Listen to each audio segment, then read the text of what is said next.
Welcome to Chapter 2 of the World Karate Federation's The Decade's Best, and a chance to look back at 2010 and the World Championships in Belgrade, Serbia.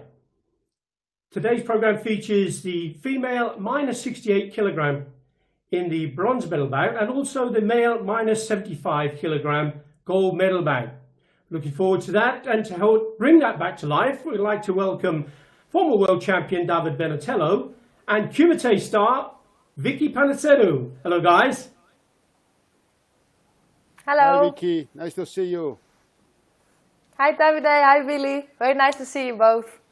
Brilliant. Now, listen, I'm going to have to cash in on your fantastic experiences in Kumite, the both of you. World class, to say the least. And we're going to get straight into the action in the female minus 68 kilogram bronze medal bout.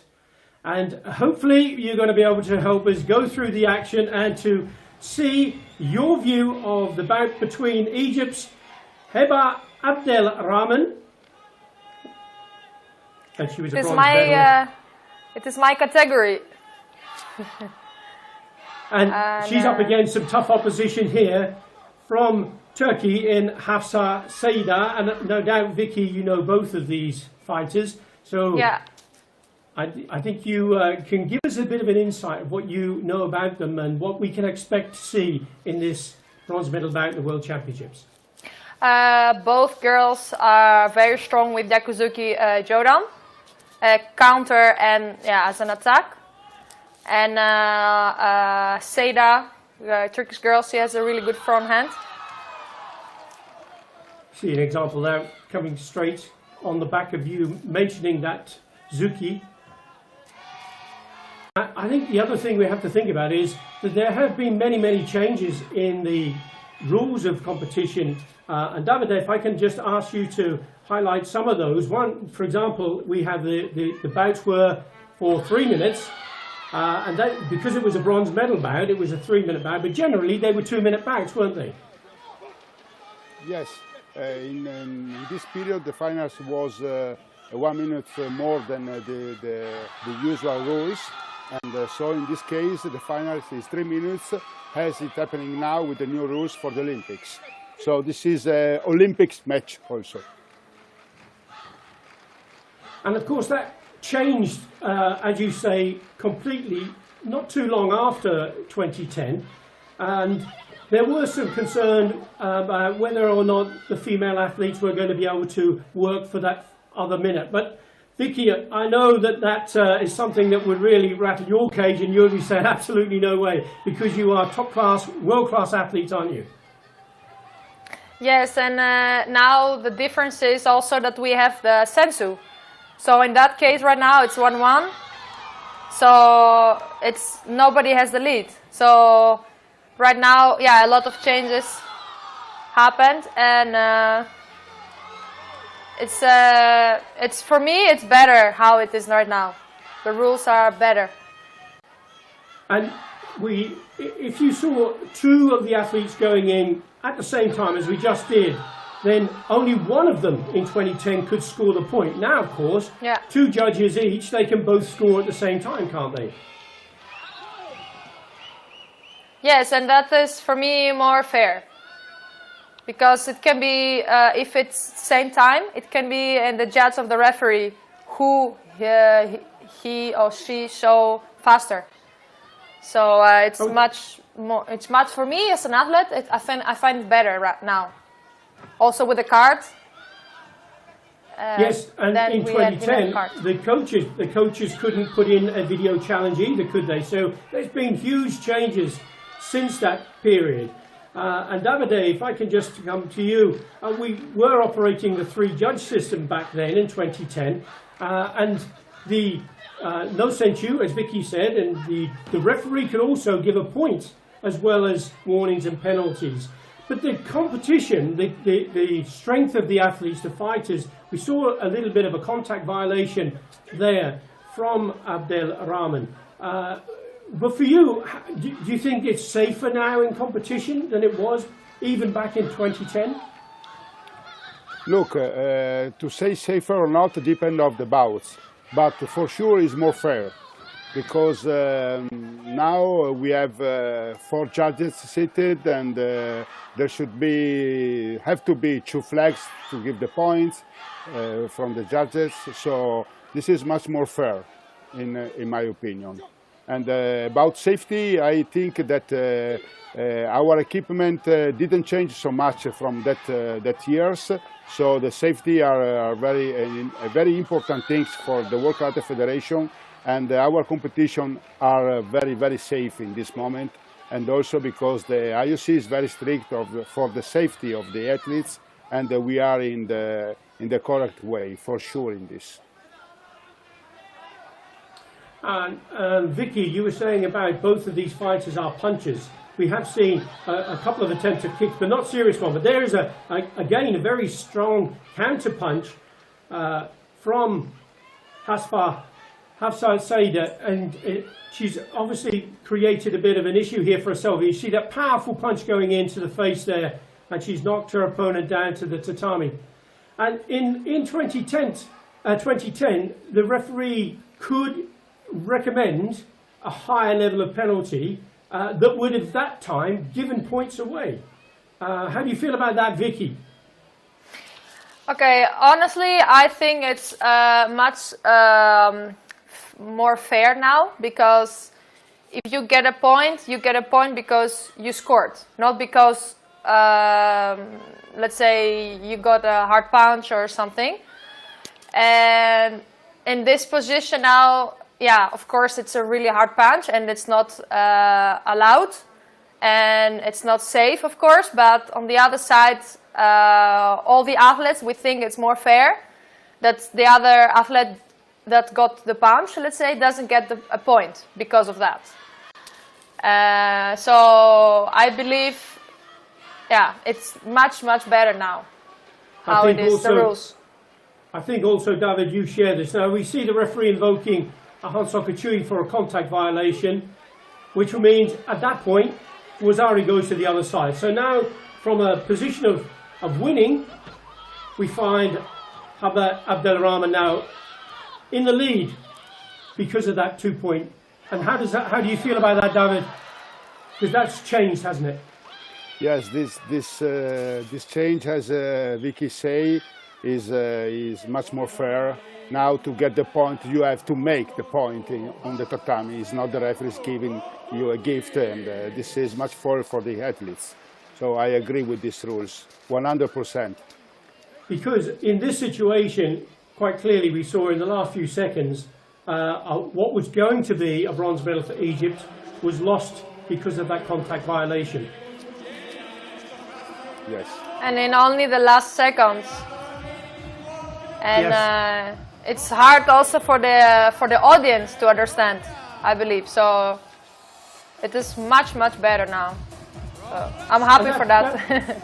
Yes, of course, and that is something that has changed quite a bit in that time, hasn't it? And we see some of this action now.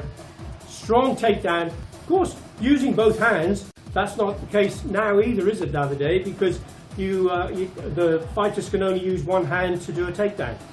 Yes, this rule changed in 2014, and karate also changed because of using only one hand. Totally changed because karate in that moment was very similar to wrestling or judo, and we didn't like this, and now it's much more karate on tatami. Well, the bout we are about to see here now, the gold medal, minus 75 kilogram challenge. This is between two of the very best. In fact, you could argue the best of the best. I know the current world champion is Ashgari from Iran, but these two guys, amazing. We have Rafael Aghayev against Luigi Busa. They've met several times since 2010, but at that point, we only have a 22-year-old Luigi Busa up against a 24-year-old Rafael Aghayev. So Davide, I'm going to come to you first here because we have an Italian fighter. Italy did incredibly well, didn't they, in those World Championships? And I'd like you to talk us through some of the knowledge you have of Luigi Busa, please. First of all, I'm very proud of all these two athletes because they have a very long career and both of them have a world title and they meet each other a lot of time and they are, when they are on tatami, they fight very, very strongly, but they are friends in life and this is very important. Luigi Busa was already world champion here. He won the world title in 2006 in Tampere, and also Aghayev is two-time world champion already. So every time we have this kind of fight between Luigi Busa and Aghayev, we can see clearly what is karate. And I'm very, as chairman of the Athletes Commission, I'm very proud of these two athletes. I'm proud of all the athletes of the world, you know, but these two athletes has a very long history, and everybody should be proud of these two athletes. Okay, now Vicky, you're a kicker, and your favourite technique is urumawashi, I believe. What this about is that my one, favorite then? technique. That was amazing, wasn't it? Actually, Yes. this is my favorite technique. From the cleans, I make urumawashi, and this is why Rafael Aghayev was always my role model since that World Championship, because it was my first World Championship as a senior. And after that, I start practicing it. And after that, it's just one of my top techniques. And in 2010, you can see also that not many athletes were able to work good from the cleans, because it was just the moment where they were training it. And Aghayev, for me, was on this time already in front in some things, and this is also one of the things, the cleans, and how he works in the corner also. Yeah, I was about to say, because his use of body evasion, moving out of the way, getting himself out of trouble, and whether it's really tight into the corner, we just see him skipping around the tatami there. He's a master of taisabaki on the karate tatami, and he's able to adapt so well, I feel, over the years, hasn't he, Davide? Changes, taking on board those rule changes and still being able to deliver at the very top. Yes, and also we have to see that the finalists in 2010 for the male category was 4 minutes, and a round of 4 minutes I think is too much without a recovery time between the bouts is too long. You can see after 2 minutes and 20 seconds that both Luigi and Aghayev are very tired, and now the level of the bouts is slowly going down. This is not so nice. That's why we go back with 3 minutes and asking also to the athletes to engage, giving them the penalty for passivity if they don't fight. So we change also this rule in this period. Yes, and as you say, passivity is another example of those changes. Dissensu, passivity, 4 judges, so many changes over the period of time. But it has been refined now, and it's ready for the Olympics. We're looking forward to that. Sadly, we haven't been able to enjoy the Olympics this coming summer, but that's going to change next year, isn't it? And Davide, you've been very much involved in all of that work. If you'd like to tell us a little bit about the qualification period and how that's going to impact on these fighters.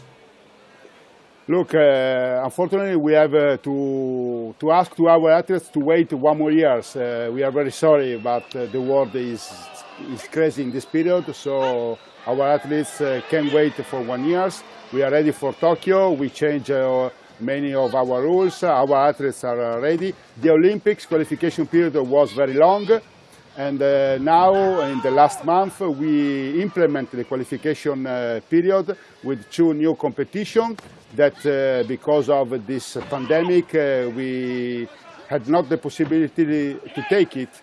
And so we will have again Rabat in 21, in April 2021, and also the European Championship of Sweden in May 2021. And the qualification tournament of Paris in June 2021.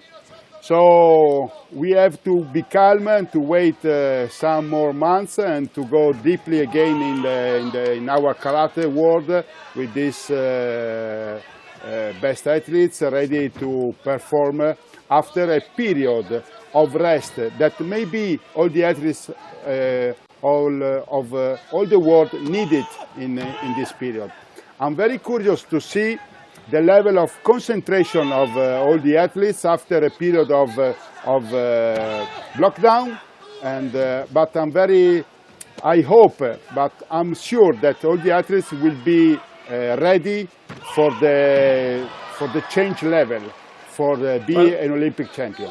That gives me the great timing now to ask the question of Vicky, because she's one of those athletes who's been in lockdown with all of the others. How have you been preparing, listening to what Davide has been telling us about the preparation for the Olympics?